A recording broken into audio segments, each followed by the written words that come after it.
नारद जी जैसे विद्वान को ये बातें दे पूछ जब पूछते हैं तो संत दूर भागने लगते हैं। कुछ नारद जी को देखते ही मौनी बाबा बन जाते हैं। नारद जी पूछते हैं तो कहते हैं क्या तात्पर्य है? तो चेहरा समझाता है, अरे गुरु जी का आज मौन व्रत है, कल आइएगा, कल आपका समाधान मिलेगा। कुछ दूर से ही भाग जाते हैं। कुछ नारद जी की बातों का उपहास समझ कर चले जाते हैं। सीधी सी बात है भैया, कोई बड़ा भैया करण पूछे जरा जाना पद कुंड कोण स्थल भाजे नाग काला नीलकुश कामो कबराज वित्त पराक शाणा वरना छादो विकार मैं तूने इच्छा केश विशेष सूत्र जरा सुनाओ, जरा हमें उच्चारण करना नहीं आ रहा है। कोई बड़ा भैया कर या फिर कोई बड़े वेदाचार्य पूछे शुक्ल यजुर्वेद का सबसे छोटा मंत्र सुनाओ तो जरा। बड़ा कठिन प्रश्न है। शुक्ल यजुर्वेद का सबसे छोटा मंत्र एक अक्षर का मंत्र है, क्या? ओम खम ब्रह्मा हो गया। लेकिन हमारे गुरुदेव, हम वेद पढ़ने के गुरुदेव ने कहा भैया कोई पूछे कि वेद मंत्र सुनाओ तो ये मत कहना खम ब्रह्म हो गया। वेद मंत्र ही तो है, क्या सुनाना? तो कठिन मंत्र क्या है? जैसे प्रतिष्ठ गुंग रक्ष प्रतिष्ठा अरातयो निष्टप्त गुंग रक्षो निष्टप्ता अरातयः और वंतरिक्ष मन्वेमी मंत्र पढ़ने लगे। तो छोटा व्यक्ति तो ही सोचेगा, जो अल्प विद्वान होगा, कि ये तो हमारी या तो परीक्षा ले रहा है या उपहास कर रहा है। तो नारद जी बुद्धि मार के आचार्य है, छोटी सी बात है, सत्कर्म पूछने लगे। अंत तो गत्वा नारद जी थक हार कर बैठ गए। और क्या सोचे? प्राय लोग बोलते हैं कि नारद जी ने सोचा कि चलो बद्रीनाथ धाम चलते हैं, वहां चलकर बद्री विशाल से पूछेंगे, लेकिन ना, ये नहीं है। क्या है? तो दशचित्ता पुनः सोच बद्री वनमागतम तपश्चरामि चात्रेति तदर्थम कृत निश्चय। चलो बद्रीनाथ धाम चलते हैं, वहीं जाकर तपस्या करेंगे और स्वयं इसका मतलब सोचेंगे। फिर जिज्ञासा हुई, नारद जी को तो प्रचेतस दक्ष का शाप है, 2 घड़ी से कहीं टिक नहीं सकते, तो तपस्या कैसे कर सकते हैं? तो नारद जी को यद्यपि शाप है, किंतु तथापि भगवान नारायण का आशीर्वाद भी है कि मेरे हरि क्षेत्र में, मेरे क्षेत्र में तुम्हें कदापि खेद नहीं होगा, तुम्हें ये शाप नहीं लगेगा, मेरे क्षेत्र में तुम जब तक चाहे रह सकते। तो बद्रीनाथ धाम में मैं आ रहा था, इस प्रकार मैं बद्रीनाथ धाम में आया, आपने मुझसे पूछा तो मैंने आपको सारी बातें बता दी। 3 घंटे में बड़ी लंबी चौड़ी बात बता दी गई नारद जी के द्वारा। किंतु ये बात सुनते ही सनकादिक बड़ी जोर से हंसे और बोले, अहो नारद धन्योसी विरक्तानाम शिरोमणि सदा श्री कृष्णदासानाम अग्रणी योग भास्कर। नारद जी धन्य है, आप धन्य हैं जो आपने पर पीड़ा को भी अपनी पीड़ा समझ लिया। आप जैसे संतों की आज आवश्यकता है संपूर्ण विश्व को। किंतु हमें हंसी तो इस बात पे आ रही है कि आपको नहीं पता सत्कर्म किसे कहते हैं। चलिए ध्यान से सुनिए, मैं बताता हूँ सत्कर्म किसे कहते हैं। सनत कुमार कहते हैं, द्रव्य यज्ञास्तपो यज्ञा योग यज्ञास्तथा परे स्वाध्याय ज्ञान यज्ञाश्च ते तु कर्म विसूचकाः सत्कर्म सूचको नूनं ज्ञान यज्ञो स्मृतो बुधैः श्रीमद्भागवतालाप स तु गीतः शुकादिभिः। शुकादि आचार्य द्रव्य यज्ञ ज्ञान यज्ञ आदि ये सब सत्कर्म के सूचक हैं, लेकिन आज वर्तमान में मॉडर्नाइज जो सत्कर्म का सूचक है वो तो है सत्कर्म सूचको नूनम ज्ञान यज्ञ स्थिरता बुधैहि श्रीमद्भागवतालाप। श्रीमद्भागवत महापुराण रूपी कथा लाभ ही सत्कर्म का सूचक है। और सहतु गीता शुकादि भी, ये तो शुक आदि आचार्यों के माध्यम से गाया गया है। यही एकमात्र सर्वोत्कृष्ट सत्कर्म का सूचक है। और तो और प्रलयम ही गमिष्यन्ति श्रीमद् भागवत ध्वनेः कलेर्दोषा इमे सर्वे सिंह शब्दाद्रिका इव। श्रीमद् भागवत महापुराण की ध्वनि को श्रवण कर कर बड़े बड़े प्रलय भाग जाते हैं। एक कथा श्रवण करने में आती है, पिछले युग में जब प्रलय हो रहा था, ये कौन सा कलयुग है भैया? अष्टाविंशतितमे कलयुगे, 28वां कलयुग है। 27 कलयुग बीत चुके हैं। तो 27वें कलयुग में जब प्रलय आया, एक जगह भागवत जी का अनुष्ठान चल रहा था कि सज्जन ने कराया था। पूरी दुनिया में एक ही जगह चल रहा था, तो पूरी दुनिया में प्रलय आ गया, लेकिन जो जल की लहरें थी वो पांडाल के चारों ओर विकराल रूप लेकर खड़ी हो गई। वही जो की तो खड़ी हो गई, नीचे नहीं गिर सकी क्योंकि 5वां दिन चल रहा था। 5वां दिन हुआ, 6वां दिन हुआ, 7वां दिन हुआ, सबने कथा श्रवण करी, भंडारा हुआ, आहुति हुई, सबके सबने पांडाल खाली कर दिया। भागवत जी, ठाकुर जी सब अपने अपने स्थान को चले गए। तब जाकर वह जल पांडाल पर गिरा। ये भागवत जी का प्रताप है कि प्रलय को भी अपने स्थान पर रुकना पड़ा। ये भागवत जी की महिमा है। नारद जी पूछते हैं, वेदोपनिषदा सारा जाता भागवती कथा। ये श्रीमद् भागवत महापुराण तो वेदों का ही सार है। श्लोके श्लोके पदे पदे वेदार्थ एव अस्ति। श्लोक में, प्रत्येक श्लोक में, प्रत्येक पद में मात्र वेदार्थ ही बताया गया है। फिर ये भला किस प्रकार वेदों से ऊपर हो सकती है? तो सरकारिक कहते हैं, वेदोपनिषदा सारा जाता भागवती कथा, अत्युत्तमा ततो भाति पृथक भूता फलाकृति। अत्युत्तमा ततो भाति पृथक भूता फलाकृति। जैसे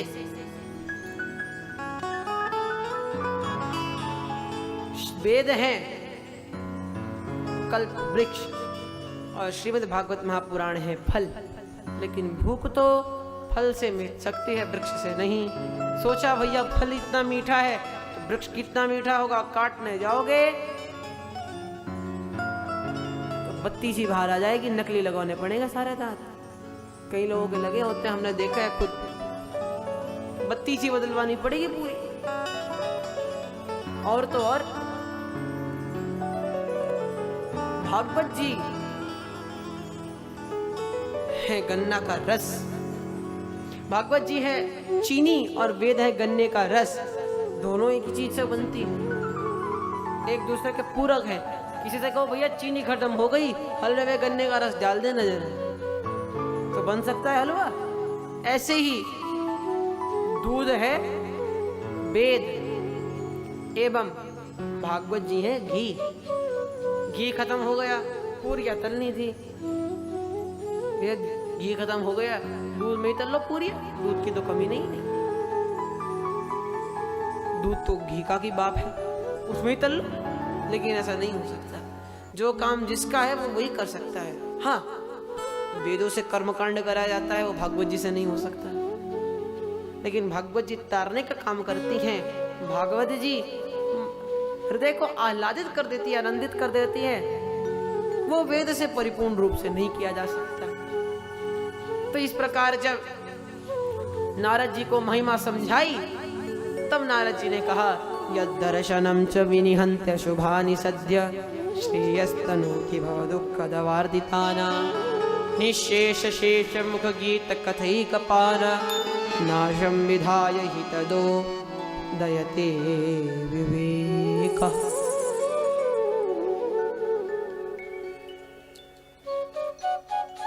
नाशं विधाय हि तदोदयते विवेकः। प्रेम प्रकाश कृतये शरणं गतोऽस्मि। भाग्योदयेन बहुजन्म समर्चितेन सत्संगमञ्च लभते पुरुषो यदा वै। अज्ञान हेतु कृत मोह मदान्धकार नाशं विधाय हि तदोदयते विवेकः। कोटि जन्म के पुण्य जब उदय होते हैं, तब श्रीमद् भागवत महापुराण को श्रवण करने का सौभाग्य मिलता है। जैसे कहा गया, कोटि जन्म के पाप से हरि चर्चा न सुहाए, जैसे ज्वर के ताप से भूख विदा हो जाए। जब पाप उदय होते तो व्यक्ति कथा छोड़कर व्यथा की ओर भाग जाता है। वैसा ही हाल होता है जैसे ज्वर के ताप से भूख विदा हो। जब बुखार चढ़ता है तो अच्छे अच्छे पकवान खाने वाले लोग भी खाना खाना छोड़ देते हैं। का प्रताप है। तो नारद जी ने महिमा समझी तो सनकादिकों से कहा, हे सनकादिकों, मैं श्रीमद् भागवत महापुराण का अनुष्ठान कराना चाहता हूँ, कृपा कर आप मुझे बताइए मैं कहाँ कराऊं। कुत्र कार्यो मया यज्ञ स्थलम तद्वाचितामिह, महिमा शुकशास्त्रस्य वक्तव्यो वेद पारगैः। मैं कहाँ कराऊं श्रीमद् भागवत महापुराण का आयोजन। तो सनकादिक कहते हैं, शृणु नारद वक्ष्यामो विनम्राय विवेकिने, गंगा द्वार समीपे तू तट आनंद नामकम। नारद जी ध्यान से सुनिए, बद्रीनाथ से नीचे आनंद नाम का तट है हरिद्वार की भूमि पर। गंगा द्वार, यहाँ हरिद्वार का नाम आया, गंगा द्वार समीपे तु तटम आनंद नामकम, आनंद नामकम तटम अत्र अस्ति, जहाँ आनंद नाम का तट है। यद्यपि बद्रीनाथ धाम एक सुंदर स्थल है, तथापि हरिद्वार में कथा श्रवण कराने के लिए नारद जी को परामर्श दिया गया। अब हरिद्वार में कथा क्यों हुई, इसके बहुत सारे कारण हैं। एक प्रमुख कारण समझ लेते हैं। वह कारण यह है कि बद्रीनाथ में तो भैया बहुत शीतल वातावरण रहता है, लेकिन हरिद्वार हमारा इतना अच्छा स्थान है, हर ऋतु यहाँ पर है, हर मौसम यहाँ पर है, हर प्रकार के लोग यहाँ पर हैं, कथा के लिए एवरग्रीन रहता है। तो यहाँ कथा होना मतलब परमानंद की बात है। और तो और ये क्या है, हरिद्वार, ये द्वार है, हरि और हमारे बीच का द्वार है। जब हमें 2 कमरों में प्रकाश करना होता है तो हम दिया देहली पर रख देते हैं, जिसे दीपक देहली न्याय भी कहा जाता है हमारे यहाँ संस्कृत में प्रचलित है। गोस्वामी जी महाराज कहते हैं बड़े सुंदर शब्दों में, राम नाम मणि दीप धर जिया दे हरिद्वार, तुलसी भीतर बाहर जो चाहिए उजिया। राम नाम मणि दीप धर जिया दे हरिद्वार, तुलसी भीतर बाहर जो चाहे उजियार। जो राम नाम है वो दीप की भांति है, हृदय में रखिए। हृदय में रखेंगे तो अंतरात्मा भी प्रसन्न, बाहर से भी प्रसन्न। इसीलिए विविध कारणों के कारण हरिद्वार में कथा आयोजित की गई। सनकादिक बने वक्ता, हरिद्वार के तट पर आकर थोड़ी सी बालू इकट्ठी कर दी तो बन गए व्यासपीठ। इतनी लंबी चौड़ी तो होती नहीं थी उस जमाने में।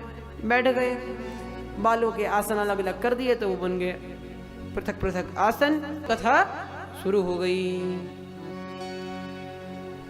अनेकों ऋषि महर्षि वहां आए। भृगुर वशिष्ठ चौनश्च गौतमो मेधातिथिर देवलदेव रातो रामस्तथा गादिस्तश्च शाकलो मृगंड पुत्र जिविप्पलादः योगेश्वरो व्यास पराशरो च छाया शुको जाजलि जन्म मुख्याः सर्वेप्यमी मुनिगणः सहपुत्र शिष्या स्वस्त्रीभिरायुरति प्रणयेन नीताः। स्वस्त्रीभिरायुरति प्रणयेन नीताः। सबके सब अकेले नहीं आए। किसके साथ आए? अपनी अपनी धर्म पत्नियों के साथ, अपने अपने शिष्यों के साथ, परिकर के साथ आए। और पांडाल खूब सुंदर सजा है, सब लोग बैठे हैं प्रेम से। फक्कड़ों की कथा शुरू है। तथा च यहाँ पर अब जरा देखिए किस प्रकार माहौल सजा हुआ है। भृगु जी जबरदस्ती पैसेंजर को भर्ती कर रहे हैं। क्यों? क्योंकि गुरुत्वात्र नायातान भृगु संबोध्य चानयत दीक्षिता नारदेनाथ दत्तम आसनम उत्तमा। भाई भृगु जी जबरदस्ती क्यों खींच के ला रहे हैं? जानते हैं जैसे LIC के एजेंट जबरदस्ती बीमा करवाते हैं, क्यों? कुछ कमीशन तो हमें मिलेगा। वैसे ही हमारे कारण कथा सुन रहे हैं तो कुछ कमीशन तो अपना ही बनता है। तो भृगु जी महाराज भी सबको ले आए और फक्कड़ों की कथा आरंभ हो गई। सनकादिकों ने महात्मा गाना प्रारंभ कर दिया। बड़े सुंदर शब्द है महात्मा गाते हैं। सदा सेव्या श्रीमद्भागवती कथा यस्या श्रवण मात्रेण हरिश्चित्तम समाश्रय।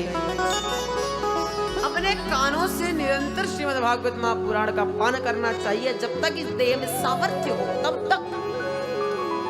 तावत् संसार चक्रेस्मिन् भ्रमति ज्ञानतः पुमान् यावत् कर्ण कथा नास्ति शुक शास्त्र कथा क्षणम। जब तक शुक शास्त्र कथा शब्द हमारे कानों में नहीं जाएगा तब तक ही इस संसार में भ्रमण करते रहेंगे, और जिस दिन चला गया मानो उसी दिन मुक्ति मिल जाएगी।